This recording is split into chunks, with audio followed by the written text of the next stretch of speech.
चुनाव समिति की बैठक में सीएम मनोहर लाल खट्टर की अध्यक्षता में हुई। दरअसल बीजेपी में टिकट के लिए 25 नेताओं ने आवेदन किए हैं, जिनके नामों पर चर्चा की गई है। उपचुनाव में बीजेपी अपना परचम लहराने के लिए जी तोड़ कोशिश में लगी है। इसके लिए बीजेपी पिछले 2 महीने से सक्रिय है। बीजेपी ने संभावित प्रत्याशियों के नामों पर सोनीपत में चर्चा की। मुख्यमंत्री मनोहर लाल, बीजेपी प्रदेश अध्यक्ष ओपी धनखड़ सहित बीजेपी के तमाम दिग्गज नेता बैठक में मौजूद रहे। बड़ौदा में बीजेपी और जेजेपी से किस पार्टी का उम्मीदवार मैदान में उतरेगा, इसको लेकर मंथन हुआ। बीजेपी प्रदेश अध्यक्ष ओपी धनखड़ ने बैठक के बाद प्रेस कॉन्फ्रेंस कर कहा कि 25 लोगों ने टिकट के लिए दावेदारी ठोकी है, जिसके बाद चुनाव समिति ने सभी के नामों पर विचार विमर्श किया। बैठक में चुनाव समिति के सभी सदस्यों ने इस चुनाव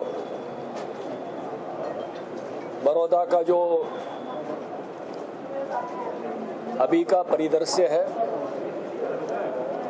उस पर विमर्श किया है, चर्चा की है और 25 लोगों ने बड़ौदा के चुनाव के लिए अपना बायोडाटा दिया है, टिकट पाने की इच्छा जाहिर की है। लगातार खबरें आ रही थी कि बड़ौदा से बबीता फोगाट बीजेपी के टिकट पर चुनाव लड़ सकती हैं, लेकिन ओपी धनखड़ ने सभी खबरों पर विराम लगाते हुए कहा, बबीता फोगाट का कोई आवेदन नहीं आया है और न ही वो चुनाव लड़ना चाहती हैं। बबीता जी का कोई आवेदन नहीं है और उन्होंने कोई इच्छा यहाँ से चुनाव लड़ने की व्यक्त नहीं की। कब तक फाइनल हो सकता है नाम? सामान्यतः सभी आवेदन स्थानीय लोगों के हैं, बड़ौदा के इलाके के ही कार्यकर्ताओं के, बड़ौदा विधानसभा क्षेत्र के कार्यकर्ताओं के आवेदन। बीजेपी प्रदेश चुनाव समिति की बैठक में 25 लोगों के नामों पर चर्चा हुई, जिसके बाद सभी नामों को केंद्रीय चुनाव समिति को भेजे जाएंगे। उसी के बाद उम्मीदवार के नाम पर मुहर लगेगी। अंतिम निर्णय भारतीय जनता पार्टी में केंद्रीय चुनाव समिति करती है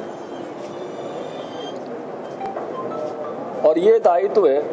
अब चुनाव समिति ने अपनी सदस्यों ने सभी जानकारी अपनी साझा करते हुए मुझ पर और माननीय मुख्यमंत्री जी पर छोड़ दिया है कि हम आपस में विमर्श करके समस्त जानकारियों के आधार पर केंद्रीय चुनाव समिति के सामने जाएं और जो भी चर्चा यहाँ हुई है उसका सार लेते हुए और अंतिम निर्णय केंद्रीय चुनाव समिति में होगा।